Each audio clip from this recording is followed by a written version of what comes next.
Bienvenue sur Radio Clapas, Good Morning Travail, la chronique qui met en avant les trains à l'heure. Aujourd'hui, j'ai le plaisir de recevoir Bruno Carbonnier. Je dois dire maître, Bruno ? Si vous le voulez, comme vous voulez. Bon. Bruno, vous êtes un avocat passionné, spécialisé en droit de la propriété intellectuelle. Vous êtes associé du cabinet Le Stanc, qui est implanté à Montpellier, Paris et Dijon. Vous accompagnez depuis plus de 20 ans des créateurs, des entrepreneurs et des multinationales dans la protection et la valorisation de leurs innovations. Humaniste et créatif, vous privilégiez l'écoute, la diplomatie et la recherche de solutions amiables, convaincu que le dialogue et l'authenticité sont les clés pour résoudre les conflits, même entre des parties qui se détestent. Ma première question, Bruno, comment on évite un contentieux et on arrange une situation conflictuelle entre des gens qui se détestent ? Comment on évite un contentieux ? Alors, je crois que dans un premier temps, il faut pouvoir dire que c'est pas grave, un conflit, que finalement c'est la vie de tous les jours. Alors dans le monde professionnel aussi, les conflits surviennent. Donc ça, c'est une première idée très forte. Il faut pas avoir peur du conflit. Au contraire, le conflit, c'est une manière de se réajuster, d'évoluer. Donc ça, c'est un premier point et ça influence un peu ma réponse plus directement. Comment on évite un conflit ? On l'évite pas. On l'accueille. Et moi, en tant qu'avocat, finalement, je me perçois un peu comme un compagnon de route de mes clients. Je les accompagne au quotidien, y compris dans la gestion de leurs conflits. Et quand ils surviennent, la première étape, c'est d'essayer de comprendre. Et cette étape-là, il faut pas la négliger. C'est cette étape où on écoute. Finalement, c'est une grande qualité de mon métier, je crois, l'écoute. C'est quoi les autres qualités ? Parce que c'était ma question d'après, c'est quoi les qualités nécessaires pour être un bon avocat en propriété intellectuelle ? Il y a le métier d'avocat et puis il y a le métier d'avocat dans le milieu de la propriété intellectuelle. Alors peut-être juste une petite parenthèse qui est importante pour moi, je suis devenu avocat parce que j'ai découvert ce monde de la propriété intellectuelle et qui m'a parlé, un peu comme le CJD, on en reviendra sûrement. C'est un monde qui m'a parlé parce que au fond, je crois que c'est une matière qui touche au plus près de ce qui fait de nous des êtres humains, la création. C'est un domaine juridique qui va encourager la création, les œuvres, l'émergence d'innovations. Et donc cet aspect-là, il est important pour moi parce que je m'y suis retrouvé dans cet élan un petit peu humaniste. Et donc les qualités de ce métier, l'écoute, les qualités d'un avocat en propriété intellectuelle, j'aimerais dire qu'il faut avoir une sensibilité artistique, créative. Pourquoi artistique ? Parce qu'il faut être sensible finalement quand on est justement dans l'écoute de nos clients. Et pour ma part, ce sont des créateurs dans tous les secteurs d'activité, dans le domaine du logiciel, dans le domaine des startups, mais dans le domaine plus classique des arts en tout genre, littéraire, artistique, etc. Je pense que la première qualité, c'est l'écoute et c'est vrai qu'il faut une certaine sensibilité pour ce domaine créatif pour favoriser cette écoute. À quel moment vous avez fait cette orientation dans vos études ? Très tôt. J'ai eu un parcours un peu atypique parce que après le bac, j'ai suivi un cursus en administration économique et sociale parce que honnêtement, je savais pas vraiment ce que je voulais dans ma vie. Et peut-être que c'est une bonne chose à cet âge de la vie de s'interroger et de ne pas avoir d'idées préconçues. Donc j'étais dans cet état d'esprit et je découvre le droit, je découvre l'informatique et là c'est immédiatement une passion pour l'un et l'autre. Je m'oriente très vite dans un magistère en droit spécialisé dans les sujets de propriété intellectuelle, droit de l'informatique, droit de l'innovation. Et donc j'ai plongé très vite dans cet univers et je suis devenu un avocat un peu naturellement dans cette idée de vouloir accompagner mes clients au quotidien. C'est quoi la typologie de vos clients là, au sein de votre cabinet ? Ça va du Géo trouve tout qui imagine conçoit une innovation dans son garage à la multinationale. Donc on est sur une variété de clients très importante avec une passion très égale dans l'accompagnement d'un particulier qui a une idée, qui veut monter son entreprise pour la développer, et l'accompagnement d'une multinationale qui, elle, va être confrontée à d'autres contraintes dans un autre univers. Donc j'aime autant accompagner les uns et les autres, vraiment. Alors comment on fait cette gymnastique ? Parce que c'est pas les mêmes enjeux financiers, c'est pas les mêmes ressorts psychologiques ? Je crois qu'il y a une seule réponse pour moi, c'est l'humain, justement. Comment on accompagne un porteur de projet dans son garage à une multinationale?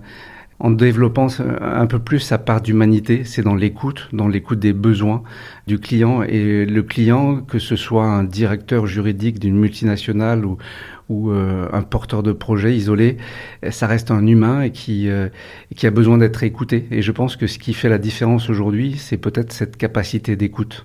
Ça veut dire que quand je viens vous voir, j'ai un projet, une innovation, vous êtes d'abord en train de me faire le profil, de travailler sur ma psychologie et de découvrir ma sensibilité avant de commencer par les techniques juridiques? J'ai jamais théorisé cette approche-là. Moi, ce qui me plaît, c'est de découvrir l'autre, découvrir son univers, découvrir ce qu'il a pu, d'où il vient, où il veut aller. Et au final, je me laisse porter par cette rencontre-là. Et au final, c'est ce qui me... Allez, j'allais dire ce que j'adore, et je l'assume, allez, disons-le. C'est ce que j'adore dans mon métier, c'est cette découverte de l'autre. Et donc, en définitive, pas de méthodologie, c'est au cas par cas, en fonction de la personne que j'ai en face.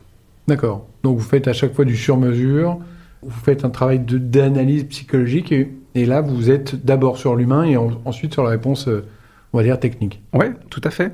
Parce que souvent, en fait, il y a ce que l'on dit, ce que l'on ne dit pas. Et au final, tout mon travail, c'est aussi peut-être d'aller explorer ce que mon client ne dit pas. Et c'est vrai que là, sur cet objectif-là, il y a aussi le non-dit. Il y a aussi, finalement, tout ce que l'on peut cacher involontairement aussi, volontairement peut-être, mais involontairement aussi. Et ce qui explique que dans ma pratique, ça fait donc 20 ans que je suis avocat, j'assume encore ce mot. J'adore accompagner sur le très très long terme mes clients. Et je vous avoue que j'ai finalement peut-être pas beaucoup de clients, mais j'ai des clients très fidèles depuis 15 ans, 18 ans, 20 ans, parce que peut-être on sait se parler d'homme à homme ou d'homme à femme, évidemment. Vous parliez tout à l'heure c'est bien d'avoir un âge où on réfléchit, où on ne sait pas ce qu'on veut faire. Si vous aviez un conseil à donner à un étudiant en droit qui cherche sa voie, qu'est-ce que vous lui donneriez comme conseil ? J'ai pas réfléchi à la question spontanément, encore ce même mot, écouter, s'écouter. Je pense que il faut qu'il s'écoute. Il y a les projections que l'on peut se faire sur tel ou tel métier et c'est déjà peut-être une piste pour explorer le champ des possibles. Mais en premier lieu, c'est s'écouter parce que au final, c'est ça la clé peut-être d'une vie heureuse. Et au final, le métier d'avocat peut véhiculer un certain nombre d'a priori, vrai ou pas vrai. Mais le point de départ de chemin, si je devais avoir un étudiant face à moi, je lui dirais écoutez-vous. Bruno, moi j'ai une autre question qui vient quand je vous écoute. Je me dis que vous êtes quand même dans le secret des dieux, c'est-à-dire que quand quelqu'un arrive avec une innovation, une création, vous êtes tout de suite dans le secret. Qu'est-ce qu'on ressent en ce moment-là ? On se sent privilégié, on se sent gâté ? Alors j'ai deux niveaux de réponse. Le premier niveau de réponse, c'est de la joie, de la grande joie de se dire voilà, je suis au cœur de l'entreprise, je suis au cœur du projet. Bon, c'est pas tout à fait vrai parce qu'on est dans le projet, mais être au cœur, non.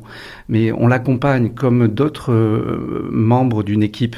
Donc ça, il y a une grande joie de découvrir, d'être stimulé. Ce que j'aime aussi dans ce moment-là, c'est m'autoriser à sortir de mon rôle. Je suis avocat, je suis donc là pour accompagner juridiquement un projet, mais ce qui m'intéresse, c'est de le comprendre, comprendre où veut aller le client. Donc il y a cette joie-là. La deuxième, peut-être le versant, c'est la frustration. C'est qu'au final, quand je réalise, et il le faut, que je suis aussi extérieur au projet et qu'en définitive, je suis là pour l'accompagner dans un cadre limité au niveau temporel, au niveau fonctionnel. Et donc, à un moment donné, mon rôle, c'est aussi de rester à l'extérieur. Et je crois que c'est ça aussi qu'on vient chercher, un regard extérieur au projet pour pouvoir l'accompagner. Et pour finir, je dirais que ce qui nous amène, ce qui doit nous amener à cultiver notre indépendance, rentrer dans le projet, éprouver de la joie et aussi accepter cette frustration d'en être un peu à côté. Est-ce qu'au sein du cabinet Le Stank, tous les associés sont dans la même philosophie ou vous êtes une exception ? Ce que j'aime dans mon cabinet, là encore, c'est peut-être ce mot que j'ai employé tout à l'heure, c'est la rencontre avec Christian Le Stank, qui est avocat, professeur de droit, avec qui je me suis associé. La rencontre aussi avec sa fille, Lisa Lestanc. Et ce qui me plaît, c'est que finalement, dans notre cabinet, on a réussi à développer une pratique qui nous est propre. Autrement dit, on s'est autorisé à s'écouter. Et je pense que je n'exercerai pas ce métier-là d'une manière autre. Alors c'est marrant parce que souvent, moi j'ai croisé dans ma carrière pas mal d'avocats brillants, mais qui s'écoutaient plus qu'ils n'écoutaient. Et c'est aussi pour ça que j'ai voulu vous donner la parole, parce que c'est vrai que vous avez une authenticité dans l'écoute. C'est-à-dire que vous êtes en réception et en proposition, alors que souvent les avocats, à mon sens, sont tout de suite en proposition. Ah, vous me titillez. Oui, je vois bien où vous voulez en venir. C'est vrai que c'est un métier avec des risques professionnels d'une grande ampleur. Alors, je vais essayer de me restreindre parce que on est écouté, je crois. Je dirais que un des dangers de ce métier, c'est finalement d'en arriver à cette situation que vous décrivez, s'écouter parler et ne plus entendre les autres. Et je pense que oui, cette dérive peut s'expliquer de différentes façons. Je pense qu'un des aspects de notre métier, c'est qu'on est amené à défendre des clients et finalement de porter leur parole. Et à un moment donné, peut-être qu'à ce moment-là, on peut oublier qu'on ne porte pas sa propre parole, mais celle d'un autre. Et je dirais que oui, il y a ce danger. Après, on peut y faire face et justement en cultivant au quotidien cette écoute de l'autre. Et l'écoute de l'autre, ça passe aussi par l'écoute des personnes qui travaillent pour vous. Et donc, c'est une culture de vie, je crois. Ça inspire quelque chose, c'est en s'écoutant ou soi-même ou en écoutant l'autre qu'on trouve la voie de la résolution, en fait. Franchement, oui, je crois. Et vous voyez, tout à l'heure, peut-être que j'ai pas répondu à votre première question sur comment on évite les contentieux. Je pense que, pour revenir à cette question fondamentale, on est tous confrontés à des conflits, et je le disais, c'est une occasion peut-être de grandir. Alors je sais bien qu'en disant ça, c'est choquant quand on est au cœur d'un conflit. On ne pense pas tout de suite à cette idée qu'on va grandir avec ce conflit. Et ce conflit, mais il faut l'accueillir. Et on l'accueille en s'écoutant, en parlant. Et il y a toute une phase qu'il faut accepter d'exprimer ce que l'on ressent. Et je pense que ce que j'adore aujourd'hui dans mon métier, c'est que finalement, il est bouleversé comme tous les métiers du secteur tertiaire par l'intelligence artificielle, ces mots qui surgissent tous les jours. Et je me dis, waouh, c'est une chance énorme. On va, grâce à ces outils, pouvoir se concentrer sur la beauté de notre métier, sur l'humanité. Et donc, éviter le conflit, c'est accepter de libérer la parole, accepter d'exprimer ce qu'on ressent pour qu'une fois qu'on a franchi cette étape-là, on puisse travailler à une solution. J'ai développé une grande pratique de la médiation parce que je trouve que c'est une opportunité extraordinaire quand on est en conflit de se lancer dans un processus où on va pouvoir participer, où on va pouvoir échafauder des solutions. Vous avez compris, le cabinet Lestanc, si vous avez un sujet de la propriété industrielle avec des experts techniques et humains et créatifs, vous savez où frapper. Merci Bruno pour votre témoignage et longue vie au cabinet Lestanc. Merci à vous. Au revoir.